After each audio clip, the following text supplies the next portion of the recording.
everything. I never thought I'd be in the movies.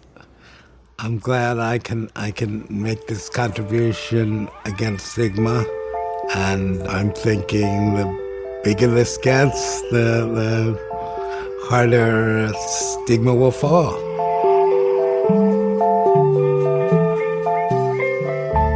It's the TMI Project Story Hour, a series of true stories created in our writing workshops by everyday unsung heroes. They all divulge the too much information parts we usually keep to ourselves for personal liberation, human connection, and freedom, both for themselves and those who listen. Before we get started, we just want to let you know that as the TMI implies, some content might be too much information for some listeners.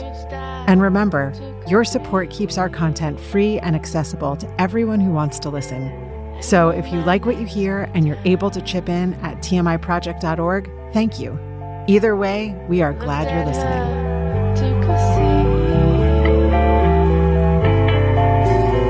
Is that a secret you're keeping?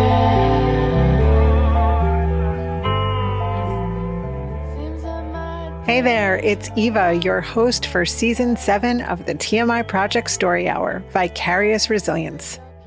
Just like our award-winning documentary short of the same name, this season we're going to highlight some of the brave souls who stepped on stage, stood in their spotlight, and shared the truth about their lived experience with mental health and mental illness.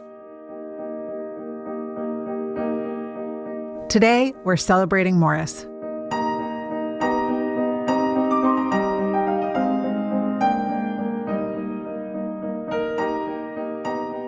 As I admitted in the previous episode, he was one of my favorite participants to work with.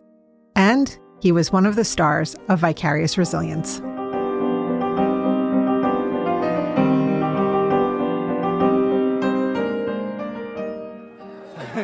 how was it to see the film? Good.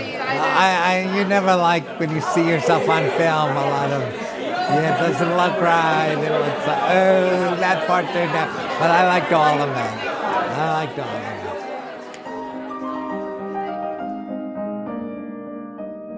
Morris has been a longtime resident of the Hudson Valley, and his father was somewhat of a local legend. I'm from Long Island, but when I was about 3 years old, we moved up. My father got the job as principal. Gosh, he must have been principal for a long time. Tuesday Elementary. And people have said he was such a big influence in their lives. They thought every principal was named Bob. Or Bob. That was his first name.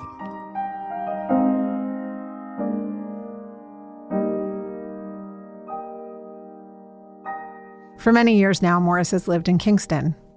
I get Medicaid taxis everywhere I go, so glad of that. If I can't get a Medicaid taxi, I will walk. And I've been all over Kingston. I've been to the haircutting place, Lisa's, and what I do a lot is to go out to Chinese restaurant. Can I name one? Eng's is a great Chinese restaurant. I won't tell you where it is because this isn't an ad for it.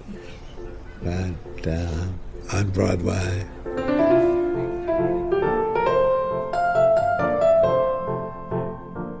We met Morris at an organization called Mental Health Association of Ulster County, or as most people refer to it, MHA.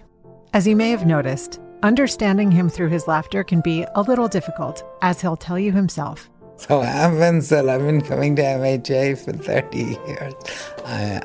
People say if I'm laughing, they don't understand what I'm saying, so I'll say it straight. I've been sick 30 years or more, and I hospitalized and repeatedly in the beginning of those 30 years anyway. And I was so glad I was able to find MHA relatively rapidly. And while Morris is clear that he does not want to advertise for MHA any more than he wants to advertise for that Chinese restaurant on Broadway, MHA has been a great place for him. As far as advertising, I'd rather not advertise MHA, but it's been a godsend. I hate to advertise, I really have. It's been a godsend, and I continued with little breaks in between. I've been going pretty regularly, and it's very good. We had been offering TMI Project workshops for a few years already before Morris joined us. Morris didn't feel confident enough to be able to do it himself. He enjoyed listening to other stories, watched other people perform, and he always very, very curious about it and really enjoyed it. But it took him 3 years to come forward and say, I think I might like to try this. That's Denise, which actually reminds me, before I tell this story about Morris, I think I better set the scene.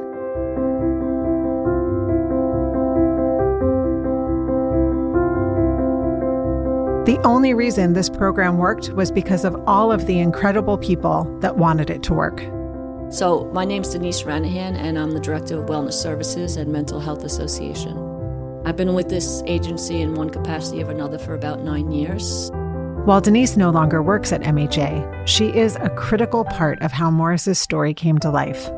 And I have to introduce you to Ellen, the former head honcho at the helm of MHA in Ulster County. I'm Ellen Pendegar.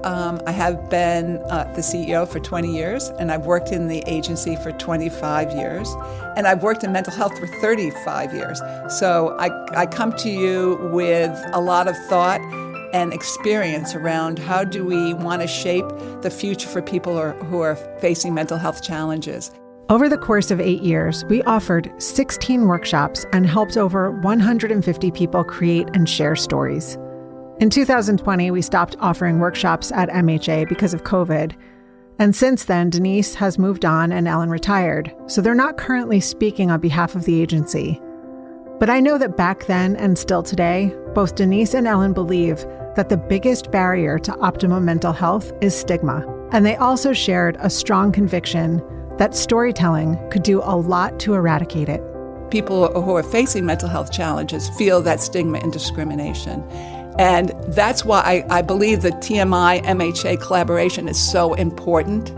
And is why I think Denise and I recognized when it was available that it would be an amazing program, because people don't know in themselves their stories of resilience and their stories of strength.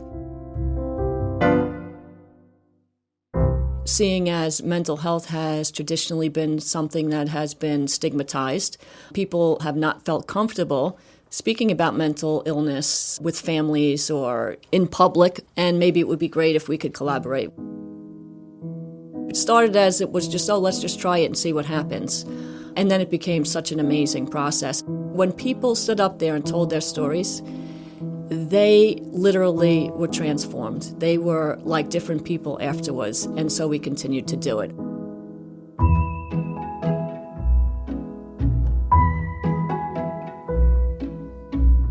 Denise was adamant about alternative types of care.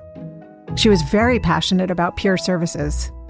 According to Mental Health America, peer supporters are people who use their experience of recovery from mental health disorders to support others. Combined with skills often learned in formal training, their experience and institutional knowledge puts them in a unique position to offer support. Denise falls into this category. She was someone who experienced profound issues with mental health and experienced enough healing and recovery to start working in the mental health field. The worst thing that I felt when I was a patient was when I would get assigned a therapist who appeared to me to be my same age, maybe same everything, but somehow, for me, it felt condescending. I'm looking across somebody who has their life together, sitting behind a nice desk, they're getting a paycheck, they're writing notes about me, they're finding everything out about my life that they can, but I'm not allowed to know a damn thing about them. That to me feels like a condescending model, and it's the model that we're taught in graduate school. I think that the more real and genuine we are with people, the more real and genuine they're going to be with me. Denise said in the amount of time she worked in the mental health system, sharing her own personal experiences never prevented her from building trust with her clients. Denise says that it's within the sacredness of the relationship, and she values that peer relationship. And I have never in the amount of time that I worked in the mental health system, had anybody abuse that or throw in my face that they knew something about me. So I value the peer relationship, and that's what TMI is about. It's about sitting down and talking. We're not saying you need help. Everybody volunteered to come here because they want to express something. So it's not a let me help you kind of model. It's a let's all do this together kind of model. And it works. It just works. Denise doesn't just talk a good talk. She lives her beliefs. So much so that she took the first TMI Project workshop alongside her clients.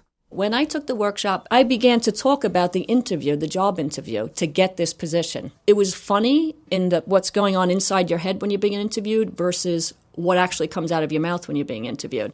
Here's a little clip of Denise performing her story so you can hear her in action. Keep in mind, she read this at MHA in front of her clients, coworkers, and her boss. In this scene, she's mid-interview and was just asked about her greatest weakness, a question Denise was dreading. And what would you say is your greatest weakness, Miss Ranahan? See, I knew it. My greatest weakness is my failures. All resulting from the total inability to learn from my experiences. I can't tell them that I am constitutionally incapable of learning from my experiences, that I've been stuck in a repetitious pattern of self-destructive responses and behaviors, that I've suffered the gravest of consequences due to my fixed beliefs and impenetrable automatic responses to life's circumstances and challenges. It has rendered me a mental patient, a homeless person, a bad co-worker, a nightmare to supervise, and an all-around pain in the ass to anyone who I encountered who had a different opinion than me. I guess I characterize it as a weakness because as leaders, we need to develop negotiating skills. That's where I'm at today. Well, Miss Ranahan will be making a decision by the end of next week. So I moved from being a person who told my story to being a person who now sits in on the groups. If something comes up for them that's very emotional, and I make myself available if they need to process anything. After Denise shared her story, we continued to teach 2 workshops a year. And although Morris was at every show, it seemed like he signed up for every other activity and service MHA had to offer. Everything but TMI Project. I'm into watercolor now. I think I only did 2 watercolor pictures, but they turned out real nice, and I was so surprised because I tend to overwet the brush, and I ruin brushes. But Amber said she could teach people the ukuleles. I guess I'm still young, and there's time, so I hope I can pick up the ukulele someday. Luckily for us, after many watercolor paintings and ukulele lessons, Morris came across one of our flyers for an upcoming workshop, and he signed up and joined us. Yeah, I enjoy it. I don't always listen in a way, but yeah, it feels really great. I don't like when they're doing this around a circle, and it comes to me just second, so it goes the other way, and I'm last. I'm relieved. I went like this. Yay! I won't be next.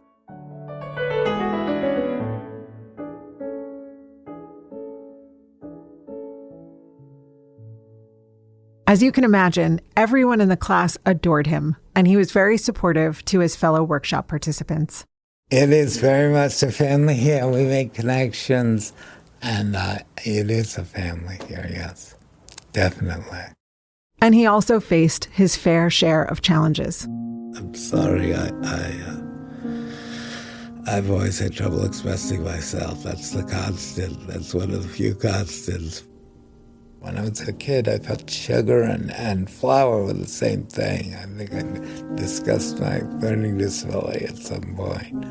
It just never leaves you, like the experience of the delusions and hallucinations, auditory hallucinations. They stick with you, and they inform your life, and in some ways they make it better.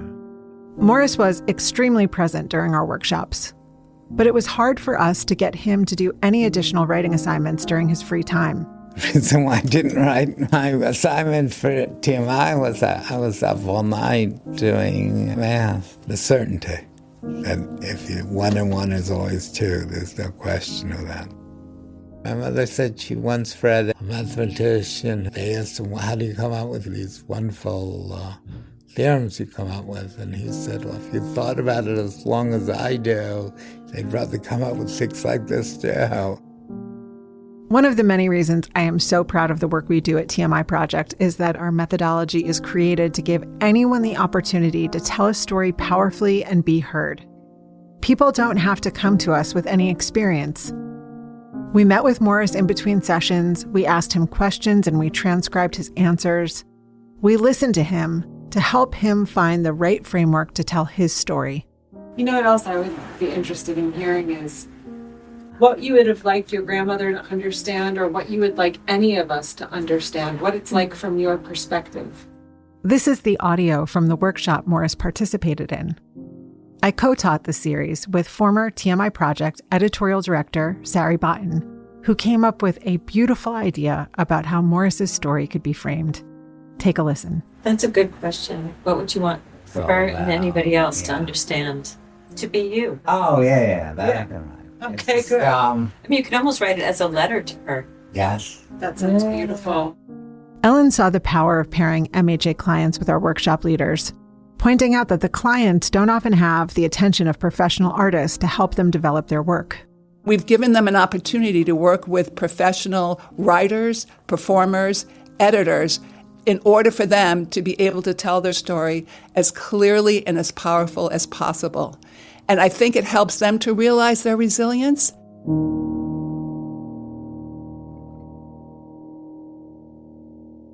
No matter what the diagnosis, nothing gets rid of our very basic need to be seen, to be celebrated, and to be heard. And getting that need met is often where the healing begins. We need to be seen by other human beings for who we are, for what we've gone through and where we're at today, with no judgment. That happens in these groups. We're coming in on equal footing. And then to take it to the next level, people are actually standing in front of an audience telling a story about mental illness. And then there's this relief.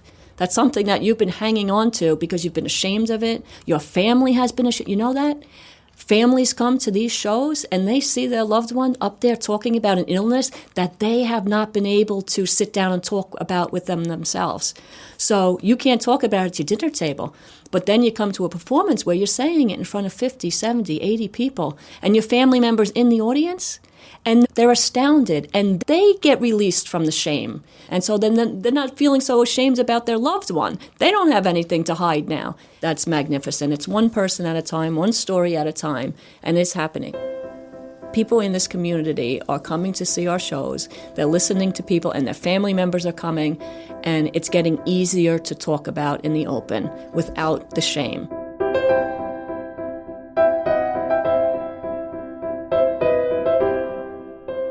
In the end, Morris did write that letter to his grandmother, who he lovingly referred to as Gigi. She had been long gone, but he still wanted to communicate this message with her, and to all of us. I wanted to tell my story and help people. I had never heard anyone tell the story quite the way I was able to. We have a follow-up meeting after the performance, and that would be a highlight of my life to go through that and talk about it after we're done. And so, without further ado, here's Morris.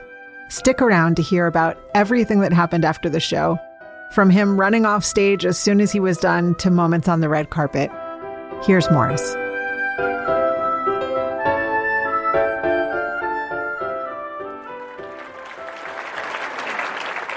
A letter to my grandmother. Dear Gigi, you were 60 years old when I was born, and you were a big part of my life. You died 20 years ago at the age of 96. So much has happened since then that I wish you could have witnessed. When you were alive, I was home a lot and didn't go out much. You didn't think I'd get better, and you thought my problem was behavioral. I had all sorts of books about schizophrenia, but you didn't read them because you didn't believe it. I wish you understood my illness better. But when I was housebound, you thought I was misbehaving, but I knew it was something else. Still, you always treated me respectfully. Remember the time we were in New Paltz and you trusted me to go get ice cream when Mom was too protective and didn't want to challenge me so much? I like that you treated me like I was normal, but I do wish you understood that I was not acting out. I couldn't help it. I know that mental illness in others had already taken a toll on your life. You lost one of your sons, my uncle, to suicide.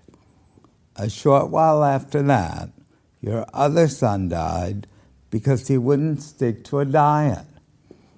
I remember how sad you were when they died. I remember you cried like how my father cried when he found out I had mental illness. He didn't cry in front of me, but Mom told me he had cried. I'm not sure why he cried. It's not like I died. I still had my whole life in front of me. Since then, I've become so much more independent. You got to see some of that. I'm glad you were alive when I got my own apartment. I was glad for that. I had no roommate and no program to speak of. You'd see me on the weekends because I'd come back to my parents' house. So much more has happened since you passed. I wish you could have been here for all of it. I got my master's degree in mathematics. MHA had a party for me when I got my degree. We had great food, pigs in a blanket, and a huge chocolate cake. All my friends were there. My family took me out to dinner with my professor at Bacchus in New Paltz after my thesis defense. These days, I live on St. James, a nice broad street with lots of trees. I live in an apartment with big rooms, and I have good neighbors. It's a good neighborhood. I'm very busy during the week, going to MHA and Bros. I have a compeer volunteer whom I do things with on the weekends. I'm very involved. Recently, I lost a good friend to cancer. She was part of my art classes. I turned to hospice on her behalf because Mom had hospice too. Longer weekends are hard for me, like holidays. If you were here, Gigi, I'd be spending holidays with you, and long weekends wouldn't be so lonely. Sometimes on holidays, I visit Irene and Kevin and their kids, and it's nice. Kevin has always been good to me. It seems to me that he and my sister have this habit of playing good cop, bad cop. They alternate roles. I'm thinking I would go back to my bad habits if something were to happen to either of them. You know, screaming and such, saying, ah. I remember their early days. My mother was alive then. Gigi, I wonder what you would say about my latest mental, i.e. psychic, discoveries. You didn't get to witness them. Earlier today, I had an ESP experience with a cartoon character. The voice in my head was like Donald Duck or Mickey Mouse. I could picture them standing next to me, or maybe dancing, as in that famous scene from Singing in the Rain with Gene Kelly. I confess, I don't visualize image well, so this was probably all but an auditory hallucination. My delusions and hallucinations may have started when my best friend told me he was from Mars. He tells me to look carefully at his head. I see the faint outlines of an antenna. He tells me he owns several large companies. About a month later, I tell him point blank, "You're a Martian." He tells me he was only saying that. I still believe he's a Martian. He tells me the rich entrepreneur part is true, though. Still, I remember vividly the antenna. Gigi, there are areas where I still struggle. I have a tendency to cry a lot. I find it hard to communicate. I have trouble reading. I get nervous and do things like spill the coffee. I get nervous about TMI. I'm afraid of being judged, but I want to express myself. There are good things too. I like that people like me. I like that I'm getting more organized, I hope. Gigi, I wish you could be around because I would have liked for you to see that I got better. Love, Morris.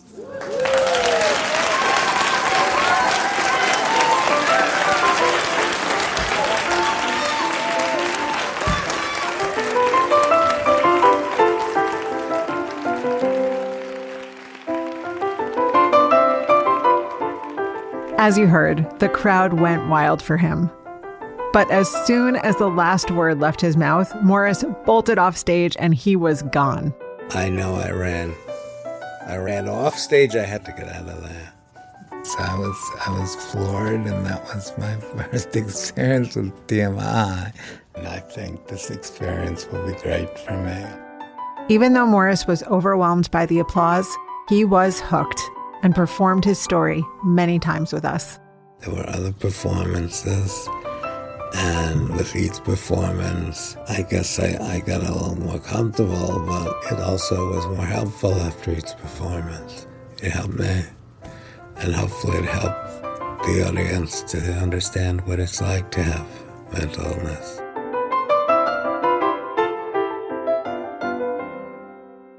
Morris told me that ever since he told his story, people stopped to talk to him all the time. He started to engage with more community members who recognized him. Someone was asking if I wanted a ride. I told them I would take the bus, but they said how great my performance was. And I realized that the bus wouldn't be for a while, and that even though I was recognized and said how great I was, I still had to wait for the bus. But many of my friends have seen it, the performance, and I'm gratified by that, yeah.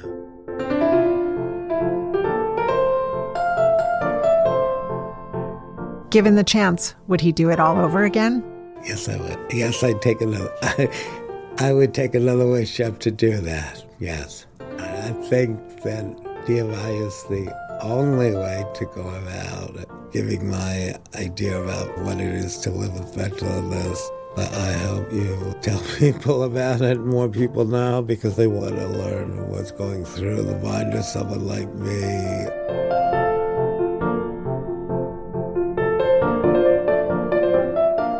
Morris did go on to take another workshop with us and performed another story. You can see it in full on our YouTube channel, but we wanted to share the ending with you here today. I'm resilient by nature. I'm pulling through, and I don't regret anything. I want people to know that even someone who seems to have overcome their illness can still have problems, even if they're a little bit famous. Morris, we love you, and we are so grateful to you for sharing your stories with us. You are a true embodiment of our mission, so please help us end the episode by claiming it. Morris Bassick, TMI Project, changing the world one story at a time.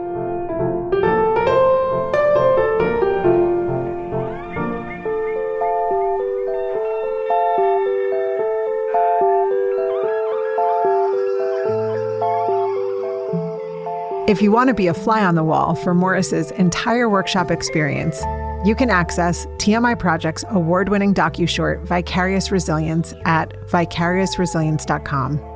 If you think you have a problem and want help, call the Substance Abuse and Mental Health Association's National Helpline at 1-800-662-HELP. That's 1-800-662-4357. This was brighter than dim light.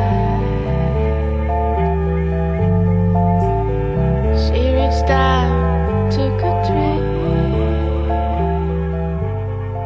If you like what we're doing, please subscribe, rate, and leave a review wherever you get your podcasts. It really helps.